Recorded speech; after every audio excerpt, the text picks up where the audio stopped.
right. We are back again after that short break and after a very good conversation with the Iron Lady. And I'm really grateful that she actually explained the pros and the cons of when people refer to her as Iron Lady, and that was really powerful because depending on who you are, you're referring her to the Iron Lady because you're comparing her to a man.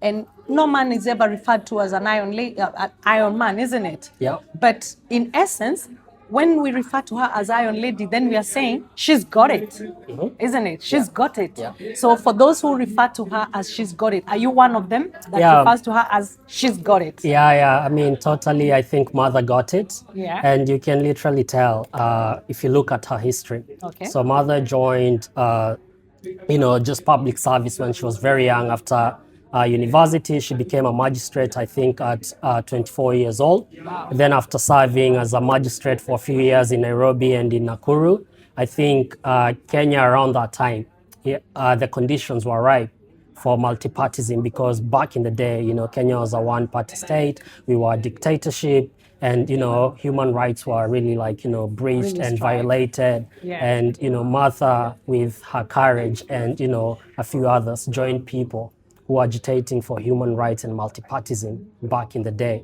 And just tracking her back from her history, you can just tell that she's got it. She became one of the I think first women to be elected as an MP in her constituents. Okay. And she said Geshogo, yeah. I think back in the day was Kirinyaga East, if I'm Kirinyaga not East, wrong. So she became one of the first women. And even if you look at people who she was running up against, there was actually I think what do you call it? Legendary politician or legacy politician. Legacy politician. Legacy politician, not legendary. Yeah, Legacy politician. Back in the day, I think he was legendary should be the one, quite, the right one. Yeah, he was quite close to the government of the day, and he held quite a senior position in the government. I think head of public service, if I'm not mistaken. It's all in her memoir. You can read it. Wow. And Martha, in her 20s, she decided to take on such a person, and she won because she put in the work, and with her courage, with her grit, her perseverance, and just organization, now, she totally people, did it. Let me just stop you there. Yeah. Just listen to this young man. How old are you, if I may ask?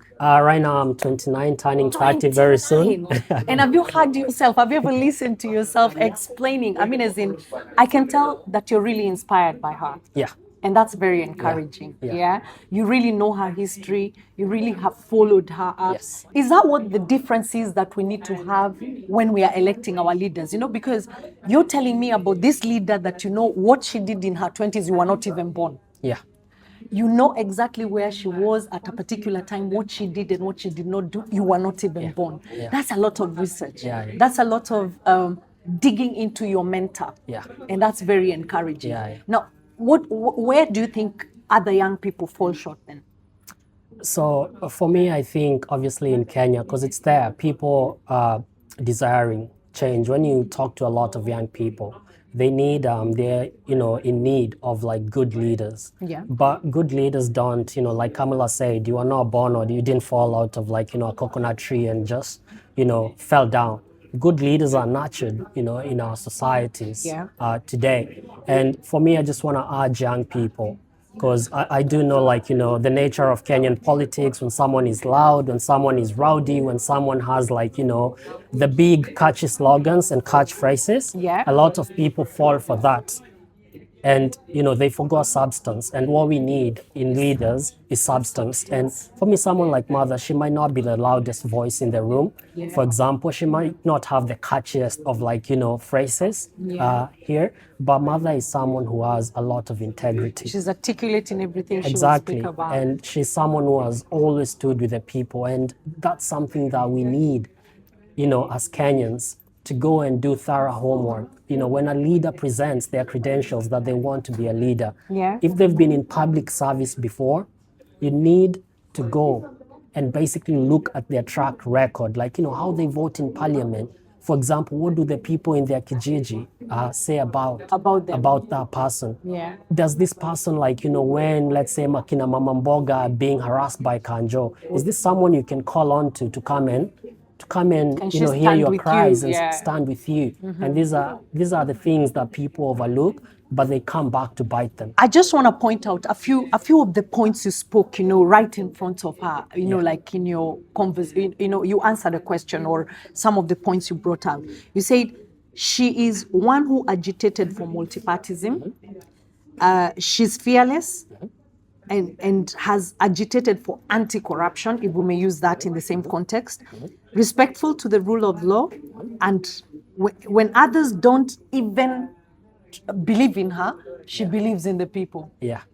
I like that. Yeah. That even when people haven't voted her, she has stood by them. Yeah. So how was that for you? I mean, as in you were not even there. Yeah. So like, how is that for an inspiration for you? I think for me, that's what definitely separates her from the pack. Because Martha is not someone who's saying, what have you guys done, for me, so that I can return the favor. Okay. This is someone who stands for Because that's what we ideals. see most in Kenya. It's Yeah. all about returning a favor. Yeah, So yeah. she doesn't stand as someone, I need to return a favor. Nope. Mother has her ideals. She has her principles. She stands by them. And, if you don't align, she doesn't, she doesn't meet you halfway. She walks away to people who, stand for We've seen her walk principles. away from, an office. So that means if it doesn't work with her ethics, she's okay to walk away from it. Absolutely. Wow. Yeah. And then there's something else you also pointed out, agitating the freedoms of the Kenyan people. Yeah. Choose people even when they haven't chosen her. I think that's the same context of when we come back to that. Now, tell me, where in that context of leaders who choose the people even when the people have not chosen them, where is the missing out in Kenya in that context? Yeah. I think for me, like I said, I think Kenyans, because of obviously, what we are fed by the media, the people who cause commotion, the people with the slogans, those are the ones who are given a lot of attention, because media is it's an attention game, attention business. Obviously I don't want to name names, but you guys know them. Those are the people who come to the screens, the people. But at the end of the day, obviously the media is there as a fifth estate, but people need to people need to dig deeper into, the history of the people that they want to be led by. Because if, you're inspired by my theatrics, when I get into that position of power, how am I going to give back the theatrics? If you vote for someone who has principles, someone who, fights against corruption, someone who stands for justice, someone who fights for human rights. And Mother, not just for Kenyans, by the way. We saw her being deported from Tanzania. Yeah. She doesn't have to do this. In Uganda, she's representing Kizza Besigye. She doesn't have to do all this. She's not after self-enrichment. But for her, the human rights, it's so caught to her foundation and her belief. She's a human rights defender. Exactly. And she's even willing to put herself in danger, in very treacherous water. Wow. Now, talking about her human rights, defense of human rights, Kenyan or East African as a whole. Yes. The right to safety. Well, so now we are now going to come back to the diaspora. The diaspora, who are in the diaspora. Imagine Mother Karua being the president, and we are having the rights to safety of Kenyans in, let's say, Saudi Arabia, where we hear people going back home dead, deformed, battered, and all that. We have seen cases of Kenyans that have been given jobs in Russia or somewhere, and they were told it was a job in a warehouse, and they ended up in the war. Yeah. They're now with AK-47s and things like that. Her as a legal defender and a human rights defender, what do you think it would look like if she was the one sitting on that seat for such Kenyans in the diaspora? For me, I don't think she would allow it, first of all. And, and the root, we need to also go to the root cause of why these people are, willing to give up their rights and, go work in slave, sort of labor conditions in those countries. It's because the leaders in our country, they've failed to put our taxes into use, into creating youth employment. Youth unemployment in Kenya is so big. If I quote the numbers here, I don't know. You can't even, just put it out there. It's embarrassing. So let me ask you, as a young person, so are you saying, okay, taxation. So taxation currently looks like it's almost like it's something that everybody is defying. Yeah. Do you, as a young person, would you be for taxation if it was in the right governance, or taxation is not a thing that should be spoken about in Kenya? Look, I think obviously there are two things about that. Kenya obviously is a country with a very high, tax regime. Okay. For like, if you compare like, the income that, Kenyans got and how much they're taxed, and, the proportion of like, public services that they are able to They are get able through to those achieve. taxes, they don't align at all. Our taxes are used to fund the lifestyles of politicians, and that needs to stop. Kenyans are taxed at a rate that's so high, higher than almost like UK, where you get almost like, free education in primary and high school. In Kenya, we say it's free primary education, But but there's there a are lot other of payments associated going in. costs. So it's not really free. For me, if these taxes were going to fund hospitals, if they're going to fund education, if we see them not being told, if we see the taxes creating an impact in our lives, Kenyans are not against taxes. They are law-abiding citizens. But taxation, high taxation, it's a problem only when majority of people are unemployed. But even if they're unemployed, you want to take The little they the have. little they have in form of taxes and not creating good conditions for these people. What I So- want to say out there to everybody is, imagine, okay, maybe I should phrase this question back to you. Yeah. If you have all this insight, don't Yeah. you think there should be a lot of Kenyan leaders that are your age, 29, 25, 22 or something? You actually spoke of Miss Mother Karua being Yeah. in there already in that pathway in her Yeah. 20s. What do you think of Kenya with young leaders like you? Yeah. Will it be the same? So Do you think it will actually work? Okay, we've spoken about track record. Yeah. Track record means we must have seen what you could do or Yeah, what you yeah. have done. Yeah. So how do we envision a Kenya with young leaders then, Yeah. when there's no record because they haven't been given the opportunity? I mean, that's a very good question, and thanks for asking it, by the way. For me, I tell my friends, I'm not going to vote for someone just because they're young. Never. Never. We need to know, you need to tell me, for example, if you're running, what have you done in your society, for example? And these people are known. So track record is still there. Track It doesn't rec- need to be in it- politics. Yes. There is still supposed It to be a doesn't track need record. to be, because there's so many. A leader doesn't have to be a political seat. Well done. You can do things in the society. There's so many problems we face in our communities. Yeah. For example, if it's like, the trash or the littering problem in the society, Yeah. you can come together as young people and do that. I think actually Miss Mother Karua, how she put it is, we should all, it's collaboration. Exactly. So for me, don't tell me because you're a young person, I shouldn't expect you. Yes, you don't have a track record in public service, but leadership is not just in the public domain, in your local community. What do you do for people? If people are calling for a protest, Mama Mbogas are being harassed by Kanjo, do you show up and, show solidarity with them? Or do you just want to be given power to go into parliament and hope, and make us hope that one day you're going to But you also wake up said and something very transform it? important. Do you participate in grassroots order?